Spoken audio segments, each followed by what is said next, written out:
Russia doubles down on claim Kyiv could use a dirty bomb, saying it will bring the issue to the UN Security Council. The UN nuclear watchdog prepares to send inspectors in the coming days to 2 Ukrainian sites at Kyiv's request, seemingly in response to Russia's accusation. The primary objective of a dirty bomb is to sow fear, panic, and confusion by hurling radioactive dust and smoke into the atmosphere. The Kremlin alleges that Ukraine is preparing to detonate a dirty bomb to blame it on Russia and force an escalation of the war that has entered its 9th month. Western countries have dismissed Moscow's claim as transparently false. With Ukrainian forces advancing into Russian-occupied Kherson province, threatening a considerable defeat for Moscow, Russian officials phoned their Western counterparts on Sunday and Monday to air their suspicions. Russia has alleged that Kyiv ordered 2 organizations to create a dirty bomb, an explosive device laced with radioactive material, without giving any evidence.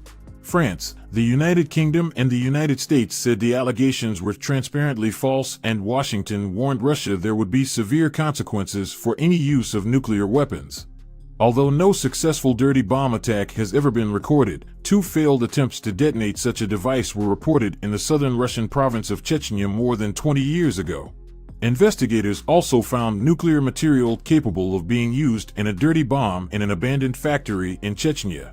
Richard Jaragosian, founding director of the Regional Studies Center, an independent think tank in Yerevan, Armenia, said in a 2016 op-ed for Al Jazeera that following the September 11, 2001 attacks on the United States by Al-Qaeda, fears multiplied in the west of the dangers posed by radiological dirty bombs. Experts say the main effect of a dirty bomb is psychological, which is why such devices are often referred to as weapons of mass disruption against mass destruction. Dirty bombs are not for battlefield use, being deployed more obviously in urban areas, Roker said. They're more of a psychological weapon. When you're trying to scare people, intimidate people, you'd use a weapon like this, he said. The radioactive dust and smoke can spread far and are dangerous if inhaled near the blast's epicenter. The radioactive cloud would likely spread over several blocks, according to Roker. But as radioactive material spreads through the atmosphere, it becomes less concentrated and less harmful. Key factors in radiation exposure are what type of radiation it is, how long someone is exposed to it, and whether the radiation was absorbed through the skin, inhaled, or consumed orally. Specialized equipment is required to detect radiation. Contaminated homes, businesses, and public services could be placed off limits for months and need an expensive cleanup operation. Russia's defense ministry said a dirty bomb attack by Ukraine would aim to blame Moscow for the radioactive contamination, which it said Russia had begun preparing for.